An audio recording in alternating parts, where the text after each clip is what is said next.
We'd like to welcome each and every individual to Voices of Integrity podcast with Top Gun Sales Boot Camp. And as we get deeper into it, the connections, the connections are deeper. So you want to have connections. So we got Andrew, and we want to get him up to speed. We want to get him up so he's not slowing the group down. And so that's more on all of us than it is on him. I mean, he's got to do his part, obviously, but so he's got 4 months to catch up. So if he does, he has to spend an extra half an hour a day to get caught up in 4 months. So if he spends a half an hour a day, he'll get caught up in 4 months. If he spends an hour a day, he's going to get caught up in 2 months. If he spends 2 hours a day, and then it's going to be a month or something like that. But then he also needs to go through the leverage course. And you guys didn't internalize the leverage course. And it's like, it's frustrating. Like, it's frustrating. Like, why didn't you guys go ahead and internalize it? So we'll swing probably back around to that. This one's going to be last night in my sleep. Man, I love doing this early in the morning. Only thing better than 5:30 is going to be 5 o'clock. The only thing better than 5 o'clock is going to be 4 o'clock. Only thing better than 4 o'clock is going to be 3 o'clock. Like it's like, I mean, I am like wow. Nora, what you got? My numbers for yesterday were 35%. So did you count the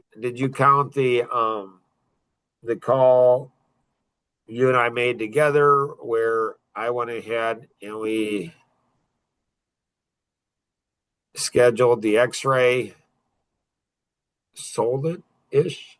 Like, did we schedule an appointment? So at a minimum, Okay, no, well, I did not. well, so that's what Nora and I were talking about yesterday. Okay, so if I start using the PPA, does she get to count my points? I mean, somebody should count my points.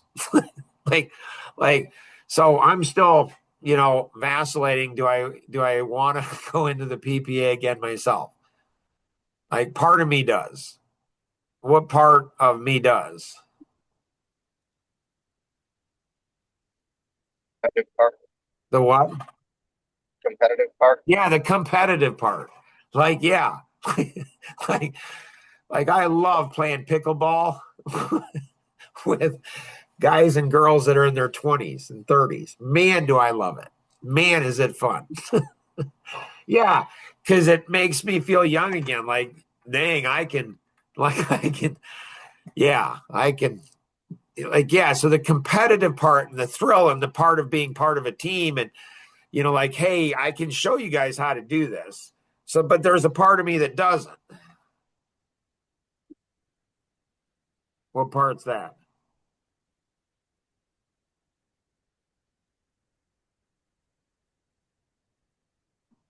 Like, I don't want to kick you guys' asses so bad you guys get discouraged. Like, Mark, he just kills us. He just destroys us. Then you guys, well, he's got an advantage, and then you guys give up. Or you guys get lazy and say, well, Mark will just carry the team. Like, I don't want that. I'm not a leader of followers. I want to be a leader of leaders. I want you all to be leaders. And Andrew's like, he wants to be led. He does. He's hungry. And any one of the three of you guys could lead him. Like, any one of you guys could. And if you're true leaders, you want him to see more success than each of you. Like, I want all of you to be more successful than I was at your age. Because that's the heart of a dad. It's the heart of a father. It's just a father's heart. That's what he wants. He wants to help you guys take everything that I've done throughout my life, and then I want to give all of that to you. And then I want you guys to build on that so you can accomplish far more than I've ever accomplished in my life. That's a father's heart. It's the heart of a father. It's just, that's what fathers want. I mean, weak fathers, they don't want their kids to succeed beyond them. Weak fathers want, they don't want it. They feel intimidated. Like my three sons, I think at time have felt intimidated by me. And I don't want that. I never felt intimidated by my dad. I just never did. I just never felt I was competing against him. Just didn't. Anything else, Nora, you got? Yeah, I did think of the leverage course yesterday because I was on a phone call with this gentleman, and like at the end of the call, hung up. I was like reviewing my notes and stuff. I was like, Nora, you're so stupid. Like I spent probably close to half an hour talking to this guy, had a really good conversation. Somehow didn't get his biggest challenge. Got his personality, didn't get his biggest challenge. I'm like, what is wrong with you? See, that's right there. That's the attitude. That's the type of thinking you guys need to have. Nora's the leader. She's the one out in front. She's a goose that's gone out in the front. She's the one. That's like stupid me. It doesn't get to your core. I don't know if we've talked about this. And so your core of who you are. And so, my dad was a Christian, pastor. And so I'm a Christian. And so, so not because my dad was a good pastor. So, I believe that, everyone, doesn't matter if you're a Christian or not, doesn't matter if you're a Christian or not, you're still creating God's image. Like it doesn't matter. Okay. It doesn't matter if you're an atheist. You still, like, truth is truth. It is whether we believe it or not. So, I mean, I believe that you're all special. You're creating God's image. Now, that one thing alone, nothing can ever get to the core. So you can beat yourself up. So people say, Mark, you shouldn't beat yourself up so much. Like,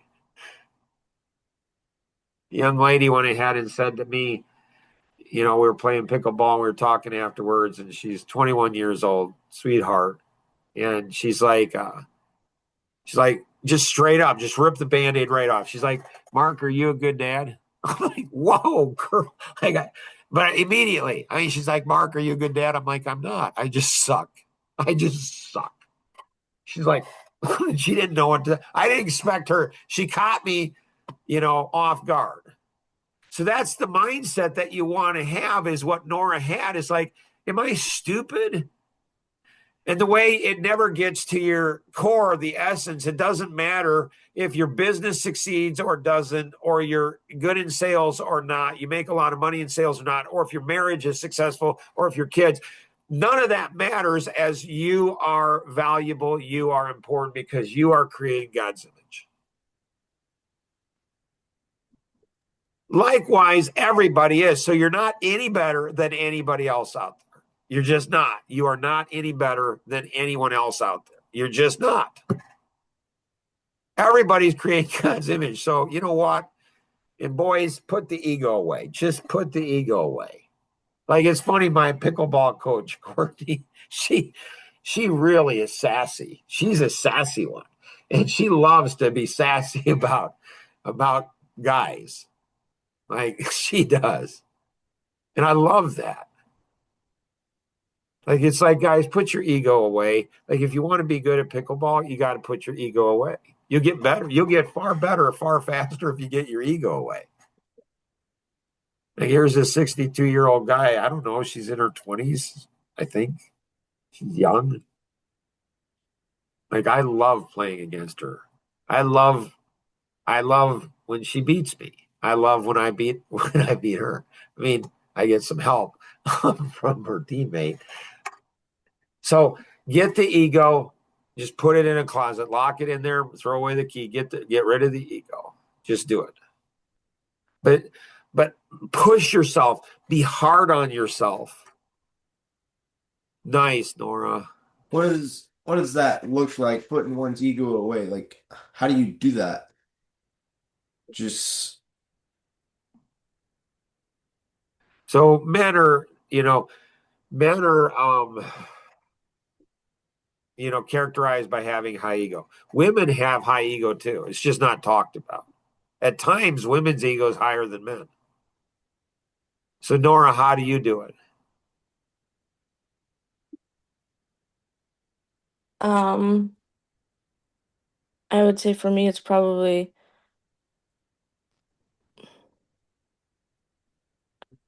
I don't know, being vulnerable enough to, like, it doesn't matter what people think.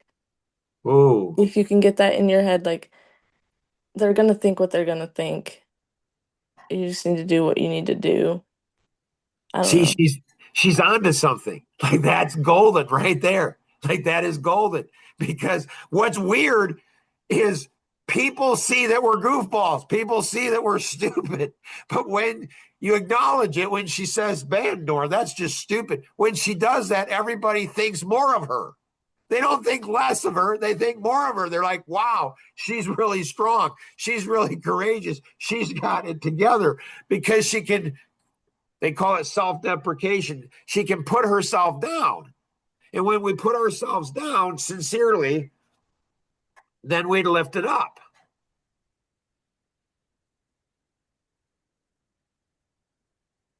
I mean, it's just that right there is golden. And maybe that's the key to the internalization model working, why it doesn't work, because people, you got to get rid of the ego for it to work.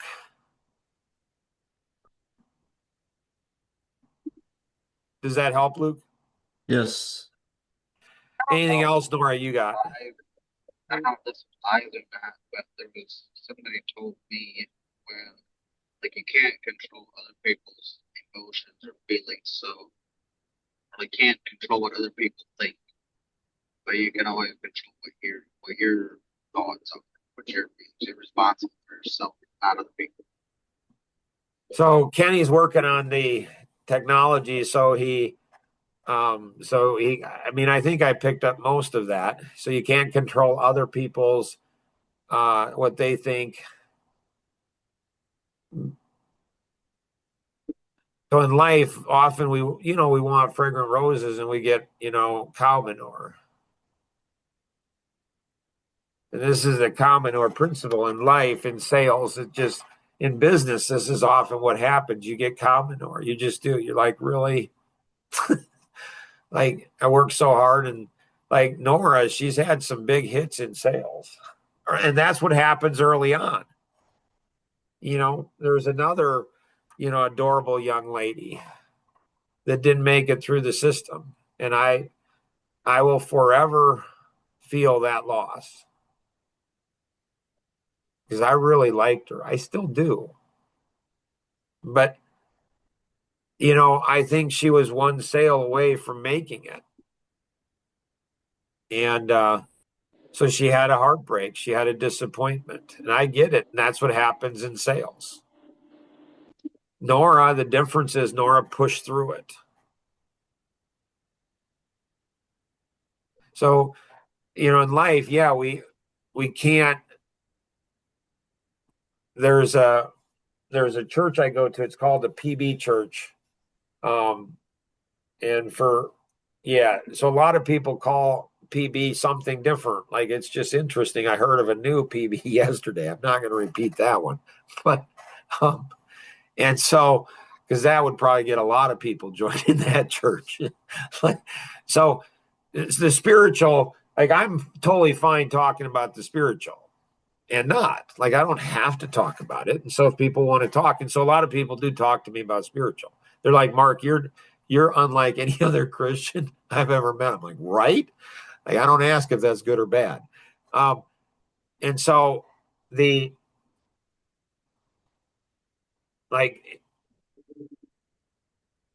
so stuff in life, like hard stuff happens in life. The stories that I could tell you guys. So Nora and I have been working together for 9-10 months now. Kenny and I 3-4 years now. Luke 2 years. Andrew a few months. And but there's so many stories out there you guys haven't heard. and they're heartbreaking. It's like, holy cow. When you take ownership, Luke, of things, not only your own stuff, but stuff beyond you, that will help you to be humble. That'll help you to go ahead and get rid of the ego.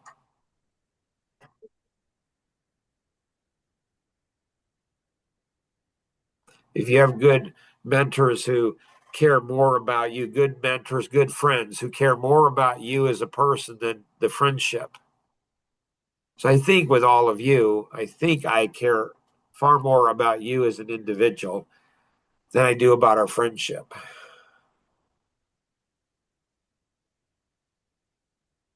And so if you can find somebody like that, don't ever, because there's not very many people like that, it seems like. Kenny, what you got, sir?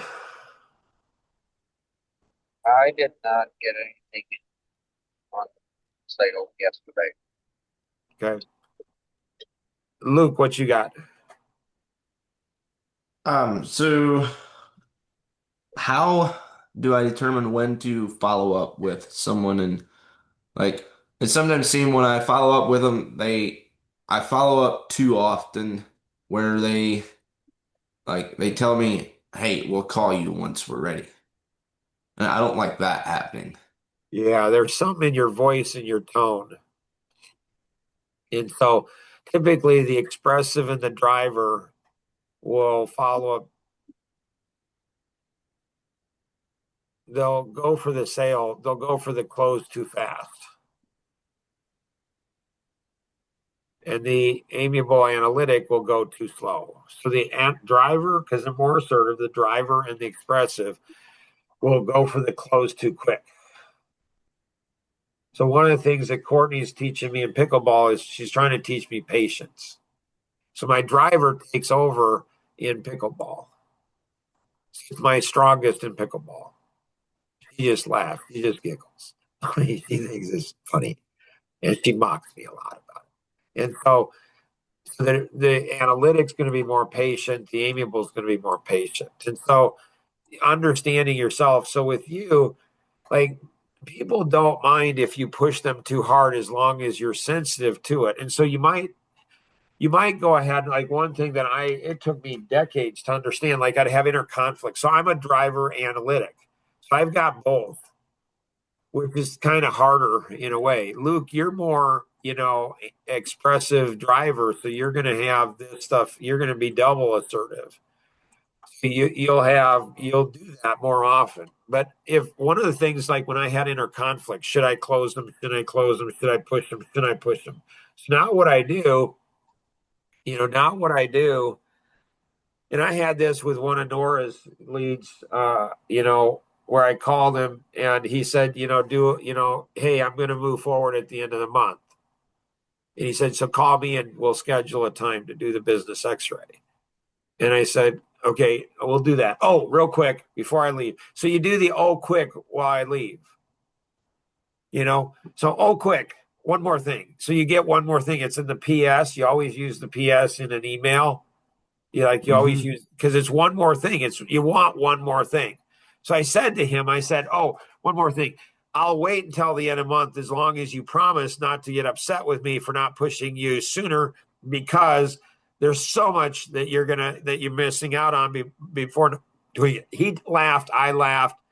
So what I'm doing is I'm giving him a warning, a subtle, cute, funny warning, like, Mark seems like, don't mistake Mark's kindness for weakness. So when I have inner conflict, I just tell him, and you can say, I have inner conflict. So based on your biggest challenge of this, what you'd love help with this, your wow income goal of this, and what you'd like to change about yourself there is in the hours. Maybe I say all of them. Maybe I just say 2 or 3. So that's, based on those things, I feel like, you want me to push you, but there's another part that seems you don't want me to push you. And so I have tension. Should I push or shouldn't I push? Now, you can be sincere and come across as being insincere. You can be insincere and come across as being sincere. That's hard to process. So which personalities would tend to come across as being, you know, insincere when they're sincere, and which personality would tend to go ahead and come across as being sincere when they're not? Are they expressive for sincere when they're not, or for insincere when they are being sincere? Could be, but more so than that, The driver? the driver. The expressive has people, and so the expressive probably they have the people side. The driver is the one that will often be the one that comes across as being insincere when they're really sincere. Come across as being uncaring when they're the most caring of all four personalities. They're the most misunderstood. Well, that's not true. They're the most misunderstood in a people think it's negative when it's really positive. There's other personalities think it's positive when it's like um John, who I think I shared the story about. He said, Mark, everybody at church, doesn't understand you. I'm like, what does that mean? John Nicholson. And it's like, he says, people at church don't think you care. And my dad was a pastor. I grew up in the church, and people, he's like, people go ahead and think you don't care when you do. He says, you're one of the most caring people I've ever met. He says, what's funny is that people think you care and you don't care, and you do. People think I care and I don't. Like, he just straight up. It was so awesome because he was honest. It's like, okay, it's really cool. I mean, not with the people at church. Like, he didn't do that. Then he became a pastor. Which one is going to come across as sincere when they're maybe not so much? Amiable? Yeah. Which, if they're aware of it, like John was, he was aware of it. He was an amiable, deep amiable. He was aware of it. So that's good.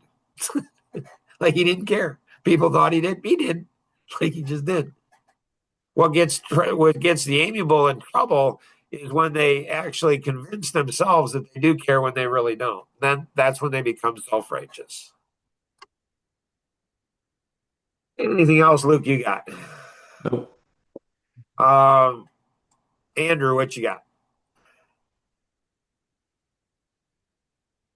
I had I had some things, but I can't remember them anymore.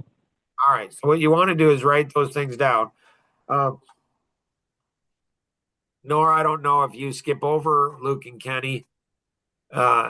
It's maybe better for Andrew if you do. And Luke, did Nora teach you how to do the PPA? Yes. Did you do it? Are you doing it daily? No. And then did you train Kenny and Andrew on it? No. And so, Nora, why didn't Luke go ahead and you trained him in it? Why didn't he do it? Are you all thinking what Nora's going to say? Not a high enough priority. So nice. That's good. So I like to think about what people are going to say before I say. So it's like a chess master. I go ahead and think 3 steps out in the future, or 4 steps, or 5 steps. It's called the pool shot or billiard principle. Like, a good pool player, good billiard player is not thinking you can put that ball in that pocket 6 different ways. So a master pool player is going to put it in the right way that sets up the next shot. And then even a better pool is going to set up the next shot. So a great pool, like a pool shark, is going to go ahead and run the table. Like, you won't even get a shot because they've got the whole thing. So they have the knowledge of how to use leverage, and they have execution that's flawless. And that's what you all want to get in sales. So, Nora, why do you think Luke didn't follow through on what you said? Because I didn't communicate the importance of him doing that. Does that surprise you guys what Nora did?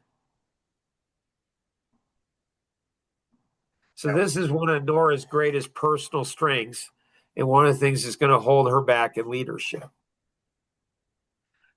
So what I discovered being a dad is that when I take ownership, my wife and my children are totally okay with me taking ownership. Like, yep, it was your fault. And they're right, but not in the way they think it is. So in leadership, one of the things that's hardest is when you take ownership, other people will give you ownership. They just will.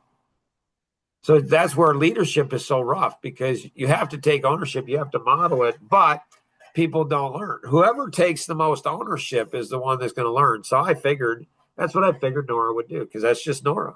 She just takes ownership, and it's a wonderful thing. It's why she should be in leadership, because she's taking ownership. But it's a downside too, because then people won't go around her. She will grow, and she will have more and more distance from other people. And that will leave her feeling alone. And the reason she'll feel alone because she's growing and other people aren't. So it's not bad what she did, but it's going to hold her back, and it's going to hold other people back around her too. It'll hold Luke back. It'll hold all three of you back. Like, she could help all three of you if you let her help you a lot, a whole lot. And so in part, it's because she has a hard time being hard on people.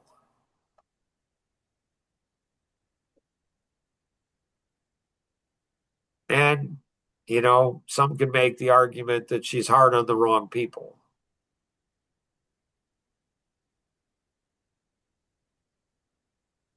And so it's harder for women, because women, men can be harsh and push, and that's a strong man. If a woman's strong and push, often she gets labeled as a B. So it's hard. It's hard for women in leadership. It just is. That's just how it's just. There's advantages to being a woman, and there's disadvantages to being a woman. And so if the three of you or anybody who's going through Top Gun, if you get a chance to be mentored and led by Nora, you want to. And she's going to grow, but she's always going to have a tendency. She's got, a mother's heart is what she's got.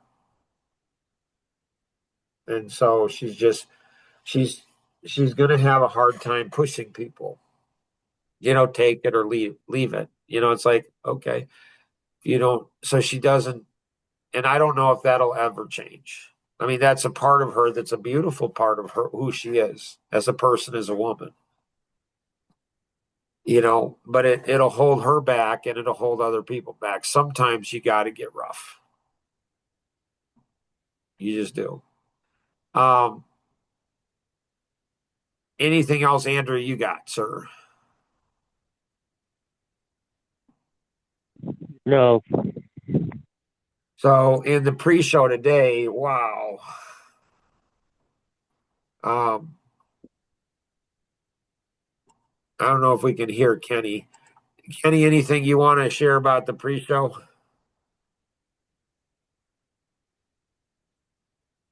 Not that I can think of. No.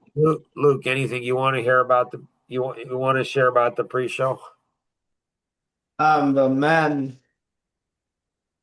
how men marry, or like a husband-wife relationship is actually a mother-son relationship. Right? What could possibly go wrong in that situation? Right? Anything else you want to share, Luke? So there's something I'm missing? Well, that was good. No, I think that was really good. I think that, like, I shouldn't have to tell you guys once to do things. You guys should, I go ahead and say that, you guys need to be harder on yourself. So I connect very, very, very deeply with people who take deep personal ownership. People who grow, I just go very deep with them because there's so few of them out there. So when I go ahead and say to Andrew, hey, you need to go through the leverage course. Why am I doing that? Like all three of you should be just like cheapers. Why does he have to do that? We should know that. We went through it. We gained benefit from it. Like we're supposed to step in. Like Mark doesn't want to be the leader. He wants other people to lead. He wants other people to develop other people. He's done this, been there, done that. He's trying to develop leaders of leaders. That's what he's trying to do. And so you guys aren't hard enough on yourself. Back when I was your age, far harder on myself than any of you guys are. I mean, you guys don't even come close. So you're not going to surpass what I've accomplished unless you build on what I've accomplished, because you're all behind where I was when I was your age. You all are. So I got to get you up to speed. I got to get you to where you're beyond me. And I can, because I can condense the 62 years down if you guys will let me do that to you, for you. So you guys should be frustrated. I mean, 24 years old, and I'm like the president of the company had to tell me something once, and I'm frustrated, upset. I tell you guys stuff 2, 3, 4, 5, 6 times. It doesn't bother you. I'm frustrated when he says, Mark, are you tracking your salespeople's leads on the radio ads coming in? I'm like, Mark, you're an idiot. You are an absolute. He never told me that. It's just common sense. It's just common sense. For crying out loud, I'm like, you are an idiot, Mark. You are the worst sales manager ever. You're just an idiot. What are you thinking? Because it doesn't get to the core. And so you guys aren't pushing yourself hard enough. You're not. And if you don't push yourself hard enough, you're not going to push other people hard enough either. You're not going to push other people beyond what you pushing yourself. And most of the time we won't push other people, even what we are pushing herself. That's one of the things with Nora. She pushes herself far harder than she pushes other people. And that'll hurt her, and that'll hurt other people. So it's like, how do you get the fire in the belly? How do you get the passion, the drive? How do you get, like you guys are at the prime of your life. You guys have your whole life in front of you. Like Tom Kuhn says, once you hit 50, you're on the back 9 of the golf course. You're like, how am I 62 and I have more passion about most everything than you guys? That's wrong. It's just wrong. It shouldn't be. You guys should have more. You guys should care more about your success than I do. You guys should care more about life. You guys should care more about being amazing in sales and just absolutely crushing it. You guys should care more about learning and growing. You should care more about being a man or a woman. You should care so much about everything. Oh, right there. I can see it with all of you. It's right there. It's like, why won't they pick it up? Why won't they do it? I don't know. I don't know. It's like, okay. So this has been awesome. This is definitely going to be a 5-star for me, and it's going to be put in the favorite. It's got a lot of fire. You guys could have it. It's right there for the taking. So if you're watching this, have any questions, connect with the individual who invited you to participate. Top Gun Sales Boot Camp. There's nothing like it in the world. So you have any questions, connect with the individual who invited you to participate, or you can call toll free 888-230-2300 outside the US 630-393-9909. And always remember, we can accomplish so much more together than we ever could on our own. Have an amazing day. Bye-bye.